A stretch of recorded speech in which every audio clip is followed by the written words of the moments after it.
എന്നെ ഇവിടെ തിരിച്ചു കൊണ്ടുവരാൻ വേണ്ടിയിട്ട് he was working through my wife. അപ്പൊ അങ്ങനെ വിളിച്ചു പറഞ്ഞിരുന്നു. അപ്പൊ അങ്ങനെ അവസാനം ഞങ്ങൾ 1995 ഡിസംബറിൽ നമ്മുടെ ട്രാൻസ്ഫർ ഓഫ് റെസിഡൻസ് ഒക്കെ എടുത്ത് അപ്പൊ ഇവിടെ ഓൾമോസ്റ്റ് എല്ലാം റെഡിയായി എന്നുള്ളൊരു ഇൻഫർമേഷനുമായിട്ടാണ് ഞങ്ങളിവിടെ വരുന്നത്. ഇവിടെ വന്നു കഴിഞ്ഞപ്പോഴത്തേക്ക് ഇവിടെ ഡോക്ടർ വൈഫും ആ സമയത്ത് കൂടെ ഉണ്ടോ? അതുകൊണ്ട് എനിക്ക് 4 വയസ്സുള്ളൊരു മോനോ. അതെ, അവിടെ വർക്ക് ചെയ്യുന്ന സമയത്താണ് ഞാൻ കല്യാണം കഴിക്കുന്നോ കുട്ടിയുണ്ടാകുന്നത്. ഭാര്യയും ഡോക്ടറാണോ? അല്ല, ഭാര്യ ഹോം മേക്കറാണ്. അപ്പൊ ഞങ്ങളിവിടെ വരുമ്പോ വന്ന് ഇവിടെ എല്ലാം പതുക്കെ ഫ്ലാറ്റിലൊക്കെ കയറി വീട്ടിലൊക്കെ വന്നു കഴിഞ്ഞിട്ട് തിരിച്ച് ഹോസ്പിറ്റലിൽ പിറ്റേ ദിവസം ചെല്ലുമ്പോഴത്തേക്കും ഒന്നുമില്ല. എനിക്കിരിക്കാൻ ഒരു കസേര പോലും ഇല്ല എന്നുള്ളതായിരുന്നു സത്യം. ശരിക്കും ഐ വാസ് വെരി ഡിപ്രസ്ഡ്. പക്ഷെ അദ്ദേഹത്തെ സംബന്ധിച്ചിടത്തോളം അദ്ദേഹത്തിന് ഒരു പോയിന്റ് ഉണ്ടായിരുന്നു. കാരണം കോടിക്കണക്കിന് രൂപയാണ് ഇവിടെ ഇൻവെസ്റ്റ് ചെയ്യേണ്ടത്. ഒരു കാത്ത് ലാബിന് ആ സമയത്ത് 3 കോടി രൂപ, ഹാർട്ട് ലങ് മിഷന് 50 ലക്ഷം രൂപ, ഒരു ഓപ്പറേഷൻ തിയേറ്റർ, ടേബിൾ, ഇതെല്ലാം വരുമ്പോഴത്തേക്ക് ഏകദേശം ഒരു 10 കോടി രൂപ ഇൻവെസ്റ്റ് ചെയ്യും. ഇപ്പൊ അദ്ദേഹം ഇതെല്ലാം ഇൻവെസ്റ്റ് ചെയ്തിട്ട് അന്നത്തെ കാലത്ത് ഡോക്ടർ ജോസ് ചാക്കോ വന്നില്ലെങ്കിൽ അദ്ദേഹം എന്ത് ചെയ്യും? നമ്മളെ സംബന്ധിച്ചിടത്തോളം നമ്മൾ വന്നിട്ട് ഇതൊന്നും ഇല്ല എന്നുള്ളത് നമ്മൾ എന്ത് ചെയ്യും? അങ്ങനെ ഒരു ത്രിശങ്കുവിലാണ് നമ്മളവിടെ നിൽക്കുന്നത്. അങ്ങനെ ഇരുന്ന സമയത്ത് ഇങ്ങനെ ഡോക്ടർ ഇപ്പൊ ഞാനവിടെ നിൽക്കുമെന്ന് ഉറപ്പ് വരുത്തി പതുക്കെ പതുക്കെ ഓരോരോ ഉപകരണങ്ങൾക്കായിട്ട് ഓർഡർ വന്നു.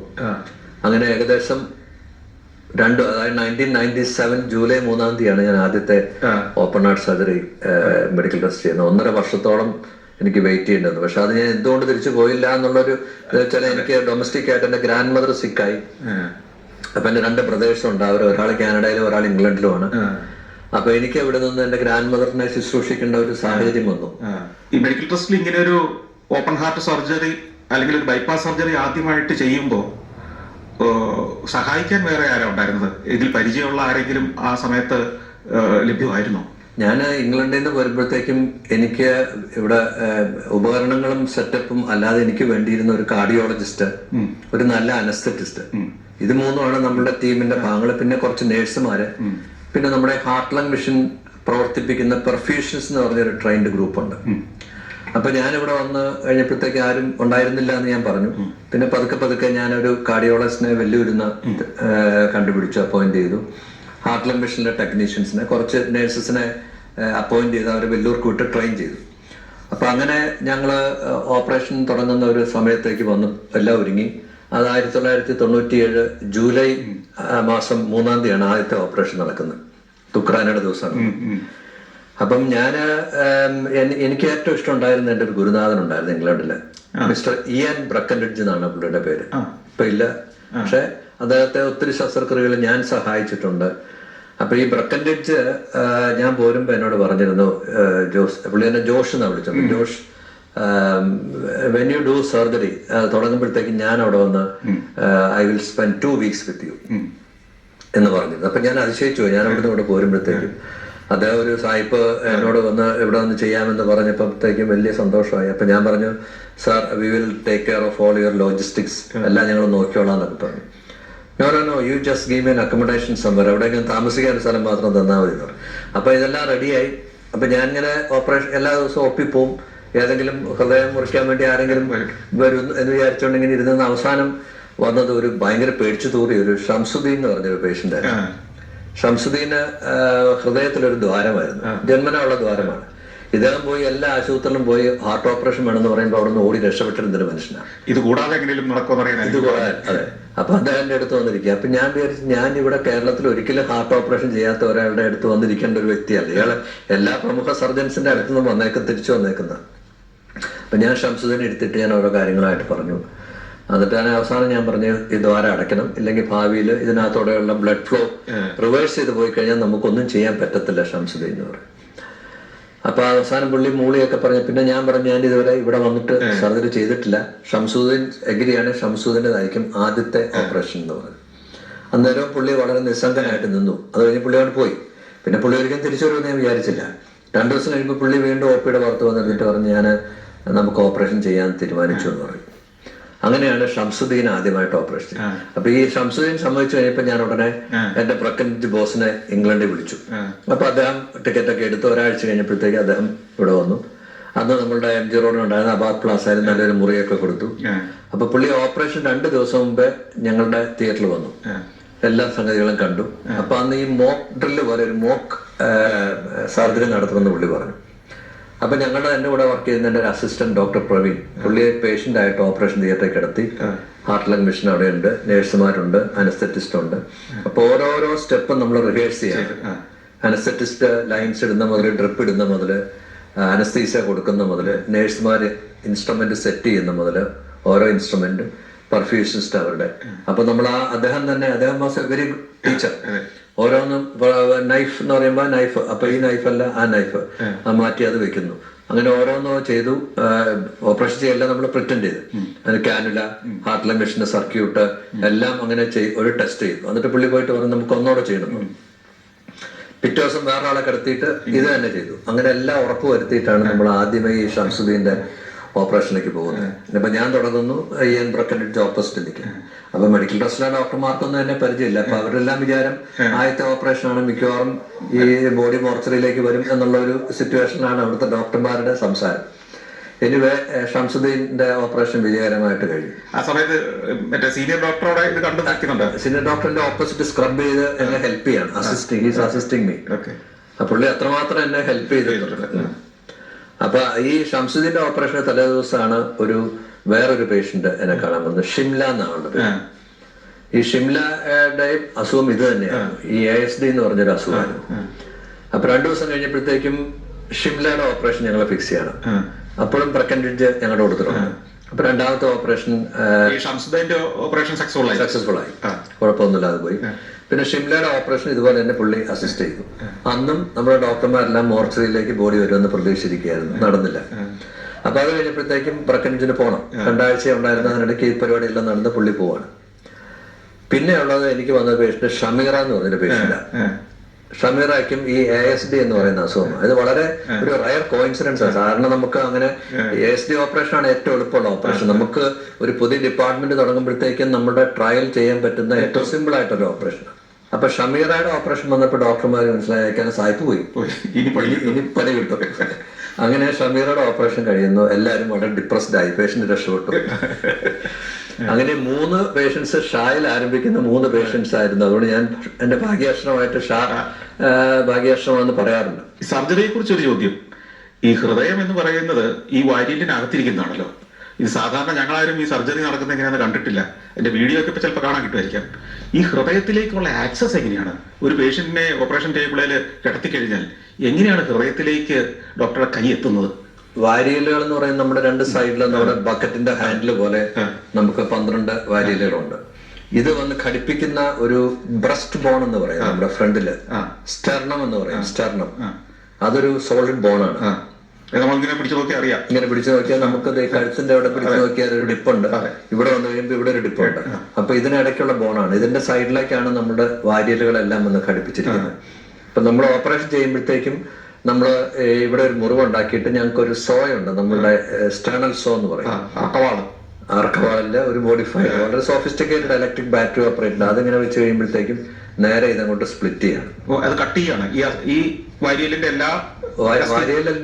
വാരിയലിനെ ഘടിപ്പിച്ചേക്കുന്ന ഈ സ്റ്റെർണം എന്ന് പറയുന്ന ബോൺ, ബോണിന് ഏകദേശം ഒരു 2 ഇഞ്ച് വീതിയുണ്ട്. നടുക്കൂടെ കറക്റ്റ് മിഡ് ലൈൻ സ്റ്റെർണോട്ടമി എന്നാണ് പറയുന്നത്. കട്ട് ചെയ്ത് കഴിയുമ്പോഴത്തേക്കും നമ്മൾ പിന്നെ അകത്തേക്ക് ജസ്റ്റ് ക്യാവിറ്റിയിലേക്ക് എൻട്രി ആണ്.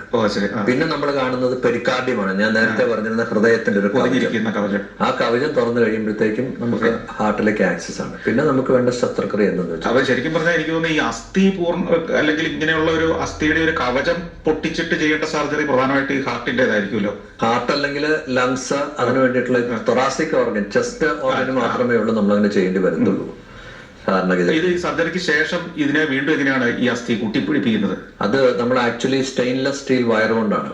അത് നമ്മൾ അവിടെ ബോണിന്റെ 2 സൈഡിലും കയറ്റിട്ട് നമ്മൾ പിരിച്ചിട്ട് നമ്മൾ ടൈറ്റ് ചെയ്തിട്ട് വെക്കുക. അതവിടെ ഇരുന്നോളും. അത് നമ്മളൊരു തന്നെ അസ്ഥി ജോയിന്റ് ആവും. ജോയിന്റ് ആവും. ഒരു 6 ആഴ്ച കൊണ്ട് ജോയിന്റ് ആവും. ഇത് കട്ട് ചെയ്യാനും ഇത് ജോയിൻ ചെയ്യാനും ഒന്നും ഒരു ഓർത്തോ ഡിപ്പാർട്ട്മെന്റ് ആവശ്യമില്ല. അതിൽ നമ്മുടെ ജൂനിയർ ഡോക്ടേഴ്സ് മുതൽ എല്ലാവരും ചെയ്യുന്നു.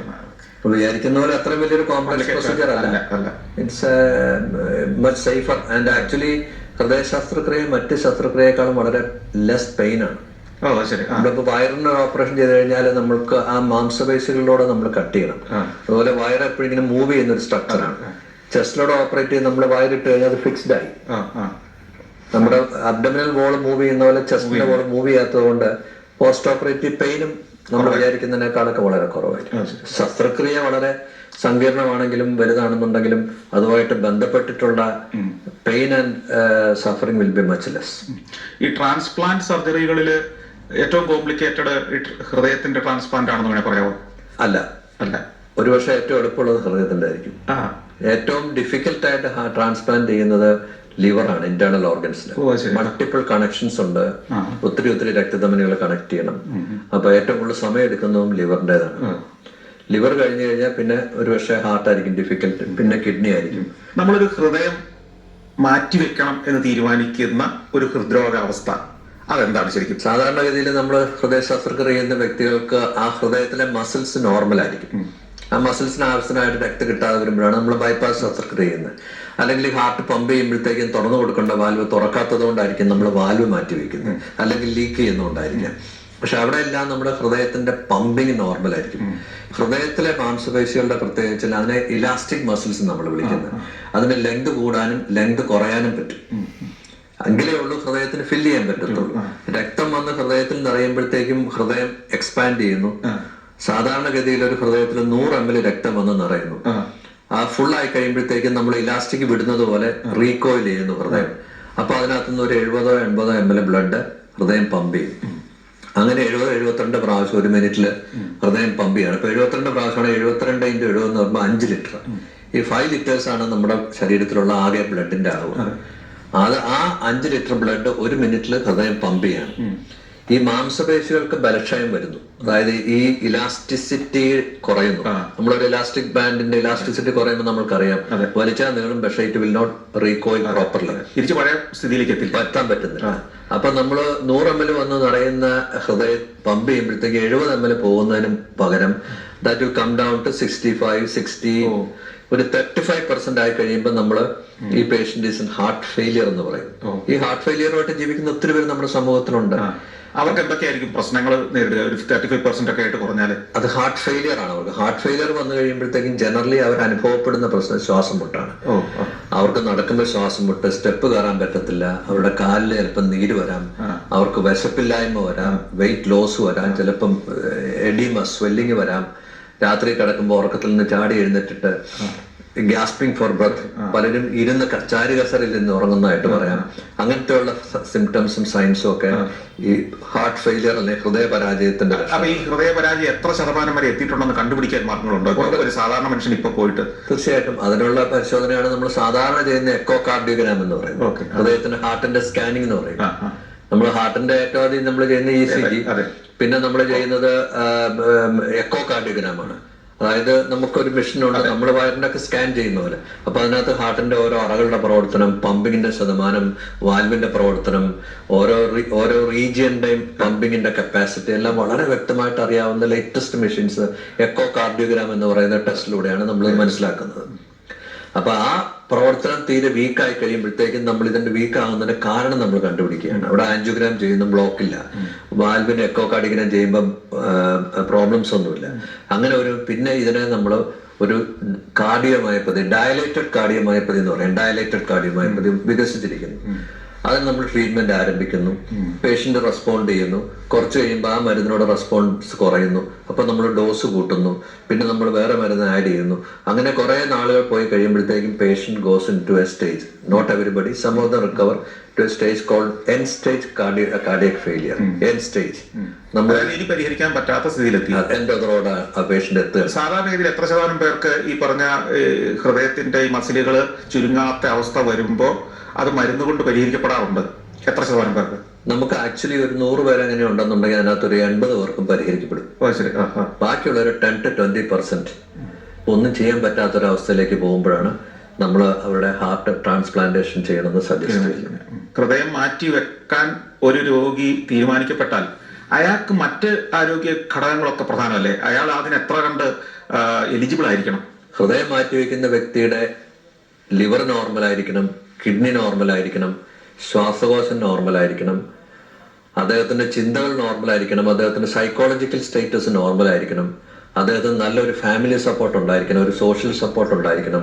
ഇത് കഴിഞ്ഞു കഴിഞ്ഞാൽ മരുന്നുകൾ കൃത്യമായിട്ട് കഴിക്കാനും അത് അഫോർഡ് ചെയ്യാനും പറ്റുന്ന ഒരു സാഹചര്യം ഉണ്ടായിരിക്കണം. മറ്റേത് ഓർഗനുമായിട്ട് ബന്ധപ്പെട്ടതിനേക്കാൾ ഈ ഹൃദയവും ശ്വാസകോശവും തമ്മിലുള്ള ബന്ധം വളരെ കൂടുതലാണോ? തീർച്ചയായിട്ടും അതൊരു എന്താ ഭാര്യ ഭർത്തൃ ബന്ധത്തെക്കാൾ വലിയ ബന്ധമാണത്. കാരണം ഹൃദയം പമ്പ് ചെയ്യുന്നു, ശ്വാസകോശം രക്തം ശുദ്ധീകരിക്കുന്നു. അപ്പൊ ശുദ്ധീകരിക്കാത്ത ബ്ലഡ് പമ്പ് ചെയ്തിട്ട് കാര്യമില്ല. അപ്പൊ നമ്മുടെ ശരീരത്തിലുള്ള എല്ലാ അശുദ്ധ രക്തം നമുക്ക് പറയാനാവില്ല. നമ്മുടെ രക്തം, നല്ല രക്തം എല്ലാ ശരീരത്തിലെ എല്ലാ അവയവങ്ങളും പോയിട്ട് അവിടെ നിന്നും മെറ്റബോളൈറ്റ്സും കാർബൺ ഡൈ ഓക്സൈഡും ഒക്കെ എടുത്ത് തിരിച്ച് ഹൃദയത്തിന്റെ വലതുവശത്തെ അറയിൽ വരുന്നു. വലതുവശത്തെ അറ ഈ രക്തം പമ്പ് ചെയ്യുന്നത് ശ്വാസകോശത്തിലേക്കാണ്. ആ ശ്വാസകോശത്തിലേക്ക് കാർബൺ ഡൈ ഓക്സൈഡ് റിച്ച് ആയിട്ടുള്ള ബ്ലഡ് ചെല്ലുകയാണ്. ആ സമയത്താണ് നമ്മൾ ശ്വാസം വിടുന്നത്. അറ്റ്മോസ്ഫിയറിൽ നിന്ന് നമ്മൾ ഓക്സിജൻ എടുത്ത് ഈ രക്തത്തിലേക്ക് കൊടുക്കുമ്പോഴത്തേക്കും കാർബൺ ഡൈ ഓക്സൈഡ് നമ്മൾ അന്തരീക്ഷത്തിലേക്ക് നമ്മൾ തിരിച്ചുവിടുകയാണ്. ഈ ശുദ്ധരക്തം ശരീരത്തിന്റെ ഇടത് അറയിലേക്ക് വരുന്നു, ലെഫ്റ്റ് വെൻട്രിക്കിൾ. ആ ലെഫ്റ്റ് വെൻട്രിക്കിളാണ് ഈ ശുദ്ധരക്തം വീണ്ടും ശരീരത്തിലേക്ക് പമ്പ് ചെയ്യുന്നത്. പിന്നെ ഈ സൈക്ലിംഗ് തുടർന്നുകൊണ്ടിരിക്കുകയാണ്. ഞാൻ നേരത്തെ പറഞ്ഞ 5 ലിറ്റർ ബ്ലഡ് ഒരു മിനിറ്റ് കൊണ്ട് നമ്മുടെ ശരീരത്തിൽ എല്ലായിടത്തും ഓക്സിജൻ കൊടുത്ത് കാർബൺ ഡൈ ഓക്സൈഡ് വിസർജിച്ച് വീണ്ടും ഓക്സിജൻ കൊടുത്ത് ഇങ്ങനെ സർക്കുലേറ്റ് ചെയ്തുകൊണ്ടിരിക്കുക. നമ്മുടെ ഒരു ഹൈവേയിൽ ഇങ്ങനെ സർക്കുലേഷൻ നടക്കുന്ന പോലെ. അപ്പൊ ശ്വാസകോശം ഇല്ല എന്നുണ്ടെന്നുണ്ടെങ്കിൽ ഹൃദയത്തിന് പ്രസക്തിയില്ല, ഹൃദയമില്ല എന്നുണ്ടെങ്കിൽ ശ്വാസകോശത്തിന് പ്രസക്തിയില്ല. അപ്പൊ ഇവര് ഉദ്ദേശിച്ച ഹാർട്ട് ലങ് എന്നാണ് പറയുന്നത്, ഹാർട്ട് ലങ് ബ്ലോക്ക്. ഇത് രണ്ടും കൂടെ ചേർന്ന് ട്രാൻസ്പ്ലാന്റ് ചെയ്ത സാഹചര്യങ്ങൾ ഉണ്ടായിട്ടുണ്ടോ? യെസ്, അതിന് നമ്മൾ ഹാർട്ട് ലങ് ട്രാൻസ്പ്ലാന്റേഷൻ എന്ന് പറയും. അത് ഞങ്ങൾ ചെയ്ത ഒരു കോതമംഗലംകാരത്തി ഒരു 23 വയസ്സുള്ള ഒരു പെൺകുട്ടിക്കാണ്. നമുക്ക് ആർട്ടിഫിഷ്യലായ ഹൃദയ